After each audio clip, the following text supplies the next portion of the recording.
Një aksident rrugor me pasojë plagosjen e 2 personave është regjistruar në aksin Korç-Pogradec, në afërsi të fshatit Gështenjas. Në aksident janë përfshirë 3 automjete, ndërsa njëri prej mjeteve ka përfunduar në barierat anësore të rrugës pas përplasjes.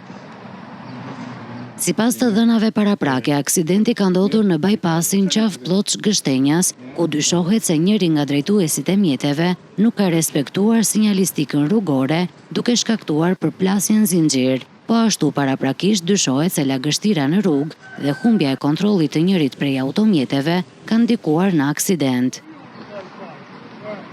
2 personat e plagosur janë transportuar drejt Spitalit Bashkiak të Pogradecit, ku po marrin ndihmën mjekësore, ndërsa burime pranë spitalit bëjnë me dije se ndodhen jashtë rrezikut për jetën. Në vendngjarje ndodhet policia rrugore, e cila po punon për zbardhjen e plotë të shkaqeve dhe rrethanave të aksidentit.